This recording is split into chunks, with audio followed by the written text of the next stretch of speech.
L'hiver, c'est magnifique. J'adore quand la neige arrive. Tout est blanc, tout est silencieux. C'est vraiment magnifique. Mais une fois que j'ai déneigé la serre, eh ben,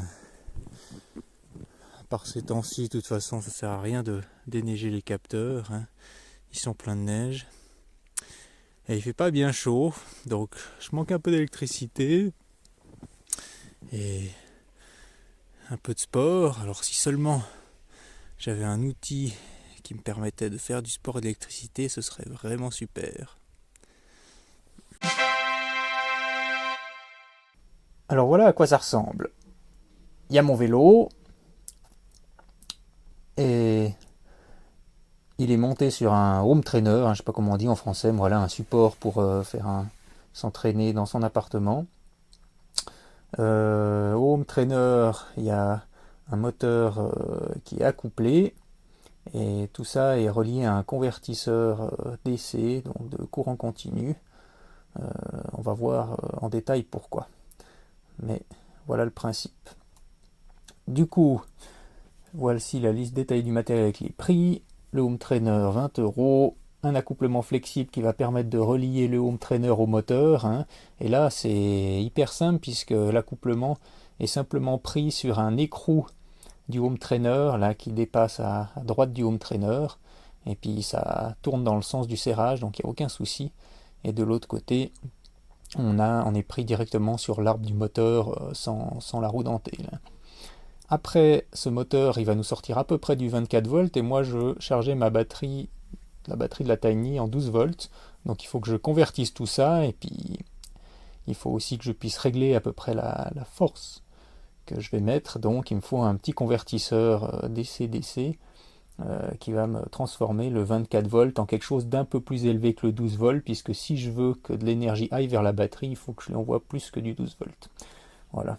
Donc tout ça, on en a pour 20 plus 30, 50, 60, 65 € de matériel quand même, sachant que le moteur, je l'avais depuis un petit moment, et puis voilà, le home trainer d'occasion, ça c'est pas bien cher, et ça permet de faire du sport l'hiver et de charger sa batterie, ce qui n'est pas inintéressant.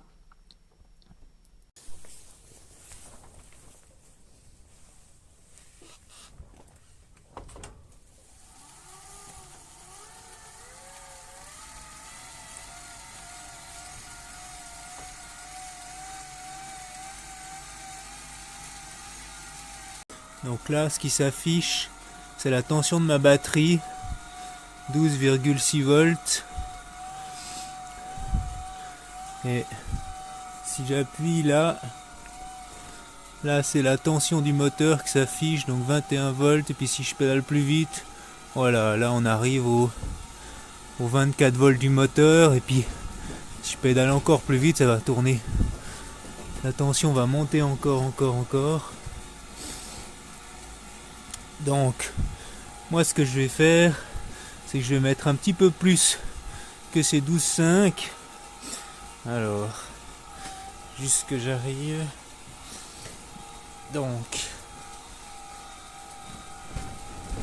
nous, on veut régler, voilà. 13,5, c'est peut-être un petit peu beaucoup pour commencer. Je vais mettre 13,2, voilà. Donc là, pour l'instant, ma sortie est désactivée. Je remets juste ma pédale. Et puis je vais appuyer sur le bouton on. C'est pas facile à une main en tenant la caméra, hein. Mais là, je vais commencer à charger ma batterie maintenant en mettant 13 volts 2 sur ma batterie qui est à 12,6, hein. Allez.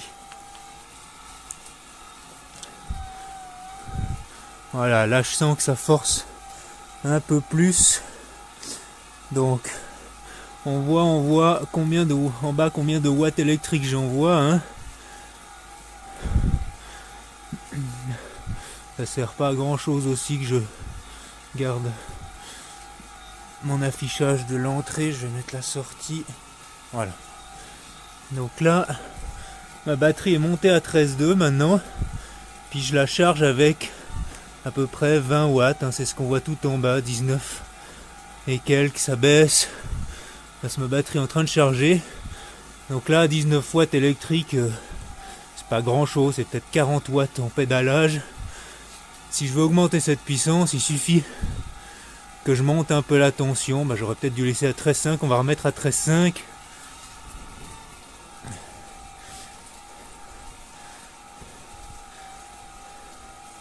C'est là, voilà, on passe à 13,5.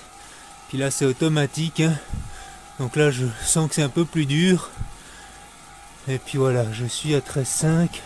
Là maintenant je sors 30 watts. Donc 30 watts électrique, hein, peut-être le double en musculaire, vu le rendement qu'il y a, on doit avoir un rendement autour des 50%.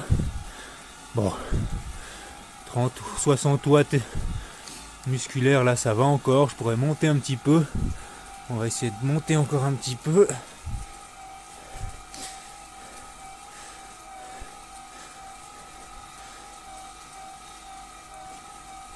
Voilà. 13,8.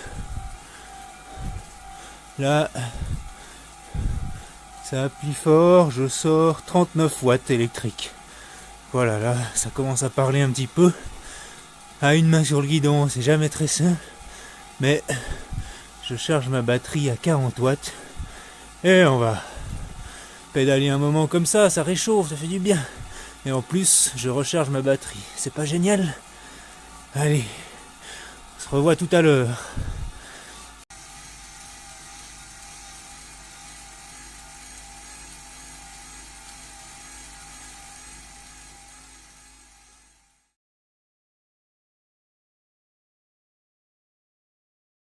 Donc voilà, j'ai pédalé à peu près un quart d'heure, hein, pour le test, et en envoyant 40 watts vers la batterie. Donc 40 watts fois un quart d'heure, ça m'a fait une énergie de 10 Wh, hein, un quart de 40, c'est tout simple. Qu'est-ce que c'est ces 10 Wh? Et ben, par exemple, mon ordinateur portable, il consomme à peu près 10 watts, hein, pas quand je fais du montage vidéo évidemment, mais en bureautique par exemple.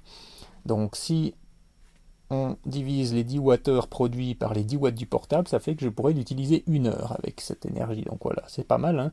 En un quart d'heure de pédalage, j'ai 1 heure d'ordinateur portable. Le smartphone, il a une batterie de 15 Wh à peu près, donc voilà. Mon pédalage permet de recharger la batterie aux 2/3 environ. Et par contre, un panneau photovoltaïque sur 1 m², non pardon, 1,5 m plutôt, de 300 watts crête, il va produire à peu près 200 watts quand il y a du soleil, hein, en bonne condition. Donc voilà, supposons qu'il produit 200 watts. 10 Wh divisé par 200 watts, ça fait 3 minutes. Donc évidemment, le panneau solaire, hein, il produit beaucoup plus que moi, juste avec 1 m². C'est bien de s'en rendre compte. Lui, en 3 minutes, il fait ce que moi je fais en pédalant 15 minutes. Bon, en sachant que le rendement de mon installation est très mauvais, hein, là, moins de 50% sans doute, c'est pas idéal, mais voilà, faudrait essayer avec un moteur de vélo électrique, là on serait sans doute à quelque chose de mieux. Petite comparaison aussi, 1 litre d'essence, c'est à peu près 10 000 Wh, vous vous rendez compte, c'est énorme, hein. Donc 10 Wh produits en pédalant divisé par 10 000 Wh, ben voilà, simplement 1 litre d'essence, ça contient 1000 fois plus d'énergie que ce que moi j'ai produit en un quart d'heure de pédalage qui allait dans ma batterie. C'est quand même pas rien, hein. Et puis c'est pire que ça parce que ce litre d'essence, en fait, il vaut 2 euros. Donc si moi j'étais payé à l'énergie comme ce qu'on paye le litre d'essence, ça veut dire que j'aurais été payé 0,2 centimes pour un quart d'heure, soit à peu près 1 centime de l'heure. C'est fou, non, quand même? On paye des énergies complètement folles, une bouchée de pain, 1 centime par heure. Si on devait remplacer l'essence par des humains, personne ne voudrait bosser à 1 centime de l'heure. Nous, on est plutôt à quoi? On est plutôt à 10 euros de l'heure au minimum, donc c'est 100 fois plus, voire même encore bien plus si on regarde le coût et puis si on regarde des salaires un peu décents. Donc voilà, entre 100 et 1000 fois plus. L'humain est payé et on se rend compte aujourd'hui pourquoi voilà, plus personne n'est payé ou presque par sa force physique, c'est parce que l'essence est tellement moins chère que c'est beaucoup moins cher de faire toutes ces choses physiques avec une pelle mécanique et qui consomme de l'essence. Elle travaille, l'énergie produit voilà 1 centime de l'heure. On est vraiment presque esclavagiste hein, à ce niveau-là. À noter aussi que l'électricité, c'est 20 centimes le kilowattheure, hein, donc 20 centimes les 1000 wattheures. Donc en fait, c'est exactement le même prix que l'essence. Voilà. À noter par contre que la voiture, le moteur d'une voiture, lui, c'est à peu près 25% de rendement. Hein, donc il y a 75% de l'énergie qui sert juste à chauffer le moteur. Donc voilà, tant qu'on pourra se recharger à l'électrique aujourd'hui, l'électricité, la voiture électrique, elle a un rendement, on va dire presque 100%. C'est pas vrai, c'est plutôt 80-90. Mais voilà, imaginons que ce soit 100%. Donc l'énergie que consomme une voiture électrique est quand même du coup, elle en consomme en fait 3 fois moins, donc c'est 3 fois moins cher de rouler avec une voiture électrique qu'une voiture à essence si on considère que le prix de l'énergie. Bref. Finalement, tout ça pour dire quoi? Tout ça pour dire qu'on est en plein délire énergétique, non? Vous avez déjà essayé de pousser votre voiture? Elle consomme 0,05 litres au kilomètre, donc 500 Wh par kilomètre. Vous imaginez la nuée d'esclaves qu'il faut pour déplacer une voiture à la vitesse à laquelle on va? C'est complètement fou. Vous avez déjà essayé de pédaler pour alimenter votre télévision, qui consomme à peu près 30 watts, le double de ce que... voilà, c'est à peu près ce que je sortais en pédalant, hein, pardon, et pas le double. Donc il faudrait pédaler tout le temps pour regarder la télévision. Le réfrigérateur, c'est à peu près 50 watts, et ça c'est terrible parce que c'est 24 heures sur 24. Donc en fait, le réfrigérateur, en général, c'est le premier consommateur des ménages, alors que aujourd'hui, en hiver, il fait plus froid dehors. Pourquoi vouloir refroidir l'intérieur de la maison? Il suffit de stocker les aliments dehors. L'hiver, peut-être une première piste, c'est de commencer à débrancher son réfrigérateur l'hiver. Ça fera déjà beaucoup d'économies. Un chauffe-eau, c'est 1000 watts, mais ça c'est une puissance qui s'active que quand on doit chauffer de l'eau, que quand on consomme de l'eau. C'est pas tout le temps, heureusement. Cuisinière aussi, 1000 watts quand on l'allume. Chaque plaque, c'est 1000 watts à peu près, hein, ça dépend du niveau, mais quand elle s'allume, voilà, c'est à peu près 1000 watts. Le four, c'est le double quand il chauffe. Pompe à chaleur, c'est 3000 watts minimum, hein, des fois 6000 watts, 9000 watts, bref, c'est fou. Vous pensez que tout ça, ça vaut 1 centime par heure? Donc, vraiment, je pense qu'il faut revenir à la raison énergétique. On est dans un délire complet, et c'est pas pour rien aujourd'hui qu'on a beaucoup de problèmes, parce que l'énergie, elle n'est pas payée le prix qu'elle vaut réellement. Il faut vraiment revenir à la raison énergétique, c'est la base de notre survie au réchauffement climatique. Il faut revenir à la raison énergétique, c'est vraiment la base de notre survie au réchauffement climatique. Merci.